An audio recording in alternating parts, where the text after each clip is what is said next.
اعوذ باللہ من الشیطان الرجیم، بسم اللہ الرحمن الرحیم۔ وَلَقَدْ اور البتہ جاءکم تمہارے پاس آیا موسیٰ علیہ السلام بالبینات کھلی نشانیوں کے ساتھ، ثم اتخذتم العجل ثم پھر اتخذتم تم نے بنا لیا العجل بچھڑا من بعدہ اس کے بعد ما انتم ظالمون اور تم ظالم ہو۔ اور موسیٰ تمہارے پاس کھلے ہوئے معجزات لے کر آئے تو تم ان کے کوہ طور جانے کے بعد بچڑے کو معبود بنا بیٹھے اور تم اپنے ہی حق میں ظلم کرتے تھے۔ وَإِذْ أَخَذْنَا اور جب ہم نے لیا مِيثَاقَكُمْ تم سے پختہ عہد، وَرَفَعْنَا اور بلند کیا فَوْقَكُمْ تمہارے اوپر طور پہاڑ کو، جب ہم نے تم سے پختہ عہد لیا اور برفعنا فوقکم طور تمہارے اوپر طور پہاڑ کو بلند کیا۔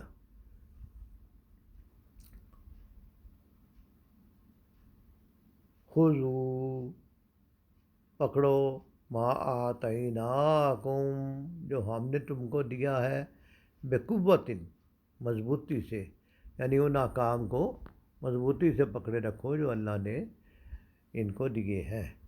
واسمعوا اور سنو، یعنی احکام کو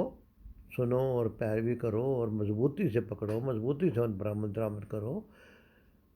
قالو تو وہ کہنے لگے، وہ بولے، سمعنا ہم نے سنا، وعصینا اور نافرمانی کی، واشربوا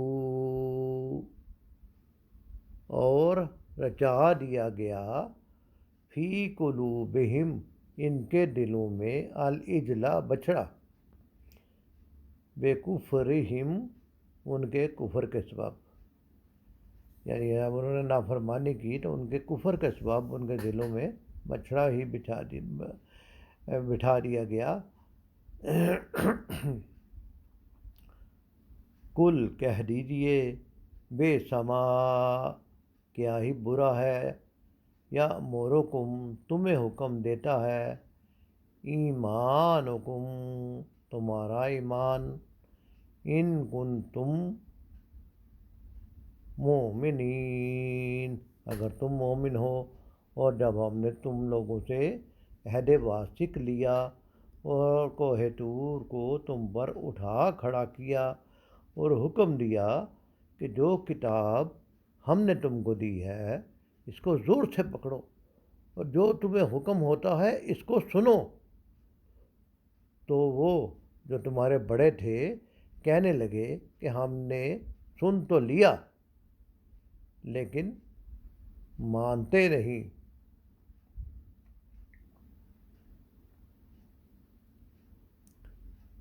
اور ان کے کفر کے سبب بچڑا گویا ان کے دلوں میں رچ گیا تھا۔ ان سے کہہ دو کہ اگر تم مومن ہو تو تمہارا ایمان تم کو بری بات بتاتا ہے، یعنی تمہارا ایمان تم کو اس آیت میں پچھلی آیت کے ساتھ تسلسل کے ساتھ یہ مضمون چل رہا ہے۔ وہ کہہ رہے تھے کہ ہم بڑے مومن ہیں اور ہم اپنی ایمان پر، اپنی کتاب پر ایمان لاتے ہیں، اور پچھلی آیات میں بتایا گیا تھا کہ ایک ایسا ایمان ہے جو تمہیں کفر کا حکم دیتا ہے، اور پھر تو وہ یہ کیسا ایمان ہے جو جب تمہیں کہا جاتا ہے کہ ان چیزوں کی تصدیق کرو جو اللہ تعالیٰ نے تم پہ نازل کی، اور ایک نبی بھی آیا جو تمہاری چیزوں کی تصدیق کرنے والا ہے، تو پھر بھی جن انبیاء بنی اسرائیل میں سے انبیاء آئے ان کو بھی تم قتل کرتے رہے، اور اب جو نبی ہے اس کے بھی دشمن کا بن بیٹھے ہو، تو یہ کس طرح کا ایمان ہے؟ اور پھر یاد دہانی کے طور پہ بتایا جا رہا ہے کہ جب موسیٰ علیہ السلام کھلی نشانیاں لے کر ان کے پاس آئے، مثلاً موسیٰ علیہ السلام کو بہت سارے معجزات دیے گئے جو ان لوگوں نے اپنی آنکھوں سے دیکھے، مثلاً موسیٰ علیہ السلام کی لاٹھی جس سے سام بن جانا اور بڑے بڑے اژدہاؤں کو کھا جانا، پھر ان کا ہاتھ جو کہ سفید نکل آتا تھا سورج کی طرح چمکدار، اور پھر بنی اسرائیل نے خود دیکھا کہ ان کی لاٹھی سے سمندر پھٹ گیا، پانی ایک طرف کا ایک طرف، دوسری طرف کا دوسری طرف، جو اس میں سے گزر گئے۔ پھر ان کے سامنے وہ فرعون جو ان کو ظلم کرتا تھا، ان کے بچوں کو مار ڈالتا تھا، ان کو غلام بنا کے رکھا ہوا تھا، ان کی آنکھوں کے سامنے حضرت موسیٰ علیہ السلام کی تدبیر اور اللہ کے حکم سے وہ غرق آب ہو گیا، پانی میں ڈوب گیا ان کے سامنے۔ پھر جب ان کو پانی کی ضرورت پڑی تو چٹان کے اوپر حضرت موسیٰ علیہ السلام نے لاٹھی ماری تو 12 چشمے پھوٹ نکلے، سارے اپنے اپنے قبیلے اپنے اپنی مرضی کی جگہ سے پانی پیتے۔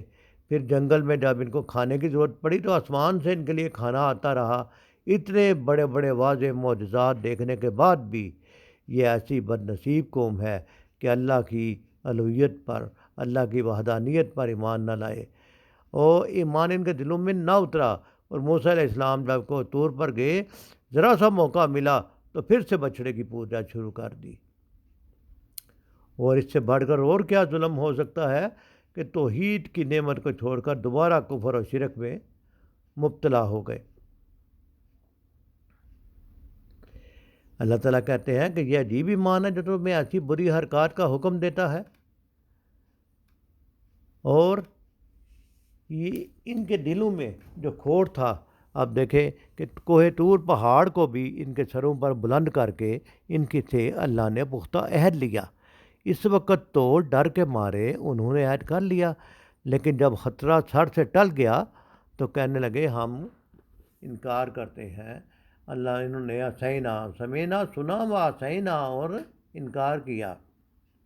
تو کہنے لگے ہم تو انکار کرتے ہیں، تو انہوں نے صاف انکار کر دیا۔ لہذا اللہ تعالیٰ فرما رہے ہیں کہ جس ایمان کا تم دعویٰ کر رہے ہو اور کہہ رہے ہو کہ ہمارے لیے ہمارا ایمان کافی ہے، ہم اپنے کتاب پر ایمان لائیں گے اور اس نبی کی تعلیم پر ایمان نہیں لائیں گے، ہم اسلام قبول نہیں کریں گے، تو اللہ تعالیٰ کہتے ہیں کہ اگر تم اپنے ایمان میں ہی سچے ہو، وہ اس آسمانی کتاب میں بھی عمل میں سچے ہو، تو یہ بتاؤ کہ اس سے پہلے جو قتل تم نے کیے پیغمبروں کے جو کہ بنی اسرائیل میں سے تھے، حضرت یحییٰ علیہ السلام، حضرت ذکری علیہ السلام اور سارے نبی جو ہے ان کے کسی کو قتل کیا اور کسی کو انہوں نے تنگ کیا، کسی کا انکار کیا، تو اللہ کو چھوڑ کر بچے کی پوجا بھی کرنے لگ گئے، حالانکہ اس وقت تو نبی حضرت موسیٰ علیہ السلام کے ساتھ یہ نئے نئے ہجرت کر کے آئے تھے۔ تو یہ کیسا ایمان ہے جو تمہارے دلوں میں بھی نہیں اترا، اور اگر یہ ایمان ہے تو یہ تو بہت بری سی باتیں سکھاتا ہے۔ پھر اللہ تعالیٰ فرما رہے ہیں کہ کچھ اتنے تم جسارتوں میں گم ہو گئے ہو، اللہ کے مقابلے میں نافرمانی کی اتنی عادت پڑ گئی ہے کہ یہ سب کچھ کرتے ہوئے تمہیں اللہ کا خوف دامن گیر نہیں ہوتا۔ یہ کیوں ہوتا ہے ایسا تب ہوتا ہے جب اللہ کی طرف سے دل پر مہر لگ جاتی ہے، اور اللہ کے غضب کا نتیجہ یہ ہوتا ہے کہ ان کے دل جو ہے حق کو قبول کرنے سے محروم کر دیے گئے ہیں، اور جب دنیا کو اپنا مقصود بنا لیا جائے اور آخرت سے منہ موڑ لیا جائے تو زبانی ایمان کا دعویٰ بھی باطل عقیدہ بن جاتا ہے، اور وہ یہ سمجھتے تھے کہ آخرت کی نعمتیں صرف ان کے لیے ہی مخصوص ہیں، دنیا میں جیسے چاہو اعمال کرو، آخرت میں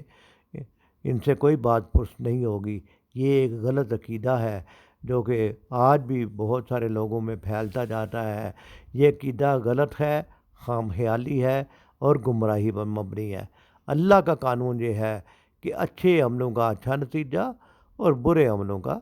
برا نتیجہ۔ جو بھی ایمان اور عمل صالحہ پر زندگی گزارے گا اللہ سے انعام پائے گا، اور سرکشی اور نافرمانی پر اللہ کا غضب، ناراضگی اور سزا کا سامنا کرنا پڑے گا۔ انلیس کوئی اپنی گناہوں کو چھوڑ دے، توبہ استغفار کرے اور اللہ کے